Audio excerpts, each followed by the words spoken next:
Welcome back, everybody. We were gone a week. We're now back. Welcome to Breaking News So You Don't Break the Bank. This is Merrill Chandler, the founder of the Fundability movement and your host of a guide to the Get Fundable universe. Okay, today's update.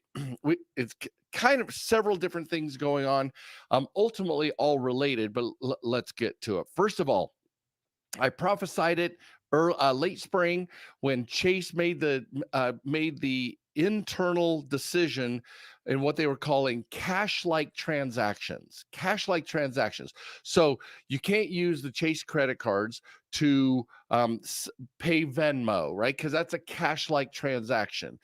You can't use it to buy American Express traveler's checks, cash-like transaction.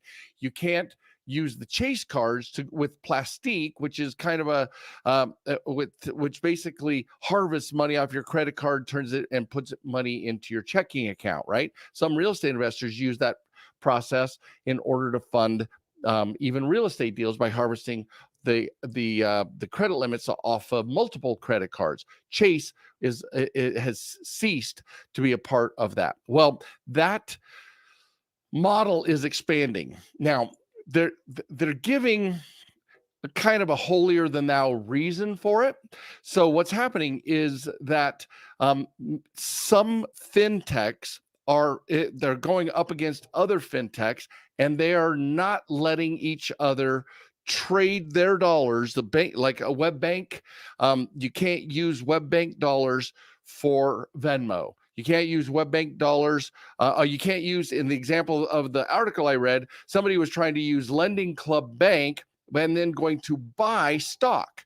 And the fintech said, we're not allowing these types of transactions. So the only ones that are not being allowed are cash-like transactions. That's why, and this is just me with my my fingers on the pulse of this market, but it seems to be a little bit more suspicious that they're saying that there's in battling going on with fintechs, not letting each other pay for the other's services using the one's web banking service, web credit cards, etc. So just be on the lookout. For those of you who are counting, this is going to become more and more prodigious. It's going to be more and more, boy, I'm full of big words, ubiquitous. It's going to be more and more common that these types of transactions are going to be voided by multiple financial institutions. Chase started it, and now fintechs are not letting you pay for. You cannot use your bank money in one bank and transfer it to buy cash-like things, stocks, bonds. Some are like Venmo, PayPal, etc. So be on the lookout for that. You're going to notice more and more. Be on the lookout. Chase actually sent a letter out to card holders making the announcement. So we're going to see more and more of that over the next few months, over the next year. All right, next on our agenda, and this was really fascinating. Now, Citibank, for those of you who've been around the block as many times as I have, Citibank was known for decades as the most consumer-centric bank in the United States. They were known for consummate in-person banking for decades, and there's a new leadership group in senior management. The C-suite has changed over the last few months, and the new direction that they're taking is to go more digital. Now, what is digital? When they use the term go more digital, we hear go more automatic underwriting, because branches require people. Automatic underwriting requires software. And so this is a quote from the article. It says, Citibank once wore the mantle of the largest, most innovative consumer bank in America, if not the world. But since 2008, and they have new leadership is in place, led by Jane Fraser, the new CEO, and they are moving more and more to online banking. Now, even though it's online, it still stays a tier 2 because of its regulations.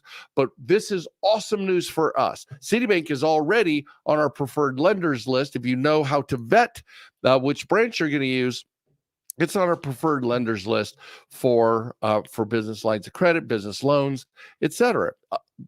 What we need to be aware of is that the more they go digital, we hear the language automatic underwriting, and that's phenomenal news, right? Including digital checking account opening, which expands automatic underwriting, because what they have to do to check who you are in opening a checking account is moving more digital and automatic underwriting as well. So I'm thrilled about that move. Now, one of the other things that so there's a survey done, the Financial Brand, one of the symposium resources that I use, and one of the simultaneous to Citibank moving towards more digital credit products, more digital interactions, more digital applications, etc. This 2021 survey said that consumers are ditching branches to use channels, even for their home equity applications, meaning more and more home equity lines are being applied for online. And consumers are choosing banks that are moving in the direction of Citibank and are doing more online applications, more online customer service, Zoom, regular phone calls, Zoom interviews for checking account openings, things like that, as well as establishing the internal performance data that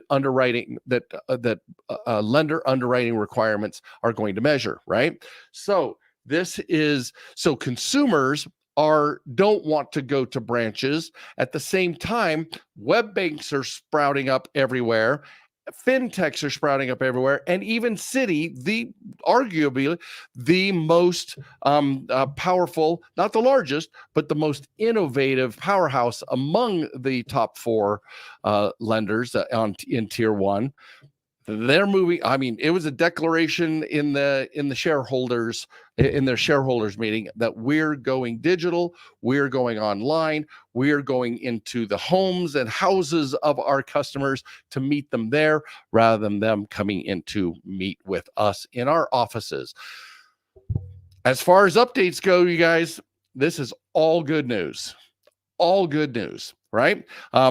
And one of the things that we are going to be working on in 2022 is establishing some borrower education and getting some inroads into some financial institutions, so that we can beta test our own borrower education in the platforms that are going all digital. So I'm committed to actually getting some of our borrower education into my perfect world. My perfect world is, let's say you open up a checking account at Chase, you get borrower education from getfundable.com. So I do not have a relationship yet with Chase to make that happen, but I'm telling you where we are going and what the momentum looks like in our sphere. The movement towards a phone app, the movement towards a massive Fundability online digital product offering. 2022 is the year of Get Fundable. So we will, for those of you who are watching, who are part of the Funding Hackers forum, the Q&A, meet me on the inside. I'll see you guys in just a moment. Everybody else, you have a spectacular day, and remember, you heard it here first. I'll see you soon.